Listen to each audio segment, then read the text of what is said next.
So, hi guys! Welcome to my video. Tingnan nyo, ang daming pasahero. December 24, 2025 yan. Pauwi ako sa Negros Oriental. Ayan, tingnan nyo guys, sobrang linaw ng dagat. So, nakarating na tayo sa Toledo Port. Yung light ferry yan ang sasakyan natin papuntang Negros Oriental. Nakita nyo naman, sobrang linaw ng dagat kasi 5 AM pa yan guys. So, fast forward po tayo. Nakarating po tayo dito sa San Carlos, Negros Occidental Port. Ayan, tingnan nyo guys, sobrang daming pasahero. As in, sobrang dami. So, ayan guys, nasa nasa labas or ayan, naghintay kami sa bus na sinasakyan namin. Kung ano yung bus na sinasakyan namin galing sa Cebu, ay yung bus is sinakay lang sa light ferry. So, tingnan nyo yung bus, guys. Alamin nyo yung bus number kasi kilala ako ng driver. Charot. But anyway, guys, hindi sana ako makasakay ng bus kasi po wala akong seat number dahil sa sobrang dami ng pasahero. Pero nung namataan ako ng driver, sabi ng driver, kilala ko yan, pasakayin mo lang yan si ma'am. So ayan, buti na lang nakilala tayo ng driver. So parang guardian angel natin siya. Charot. But anyway guys, ayan, nakauwi na po tayo sa bahay. At insakto naman nakauwi ako sa bahay, nagpa-cropping yung kapatid ko. Ayan, nagpakarga siya ng tubo, nagpa-cropping siya sa sakahan. So ayan, sobrang nakakatuwa guys kasi ayan, maagang na-cropping yung tubo, pero but anyway guys, hindi yan sa akin, disclaimer lang, sa kapatid ko yan guys. Ayan, pagdating sa cropping guys, yung mga tao kasi sa amin, parang may libre silang snacks morning at afternoon. Ayan, pakapi. So, ayan, ako yung nag-alaga sa kanila dahil wala yung kapatid ko. Nag-asikaso pala. So, sabi ng mga tao, inalagaan kami ng kapatid mo na galing sa Cebu. So, ayan guys, dahil natuwa ako dahil sobrang, sobrang napakabait nila. At napakatyaga nila magtrabaho at nagpa-games ako dahil natuwa ako sa kanila.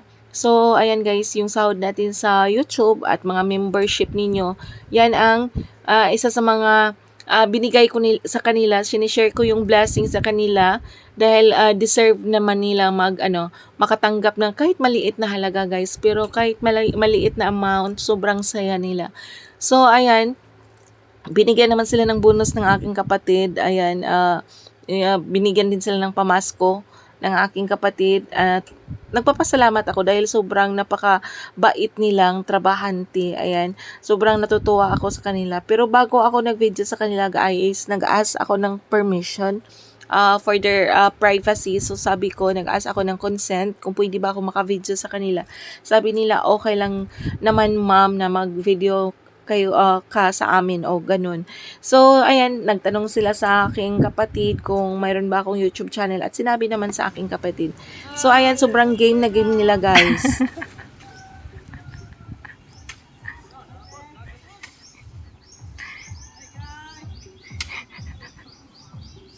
Say hi! Thank you! Ayan guys, unang araw ko pa lang doon sa amin sa probinsya, ang dami ko nang ganap, o diba? So ayan, at 11 AM or 12 noon, ayan, sabi ko sa mga pamangkin ko, tara punta tayo sa San Carlos City, Negros Occidental para mag-Jollibee. Yan, sobrang natutuwa sila. Ayan, yan lang po ang aking ginagawa. Ayan, titas duty. Ayan, kailangan magkaroon ng oras at panahon sa mga pamangkin dahil minsan lang kami nagkita-kita. So, ayan, kumain kami ng Jollibee. After po ng mag-Jollibee, dinala ko sila sa arcade para maglaro. But anyway, guys, mahihain sila sa camera. Pero sabi ko, sige, hindi ko na kayo dalhin ulit dito sa Jollibee pag ayaw niyong pa-video sa akin. So, ayan, nagpa-video naman sila sa akin, guys. O, diba? So, ayan po ang aking first day. Ayan po ang ganap natin sa first day ko doon sa probinsya. Sobrang saya, unang araw pa lang.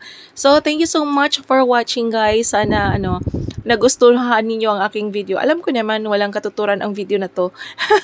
But anyway, thank you so much. This is Tita Mayang signing off. Bye, everybody!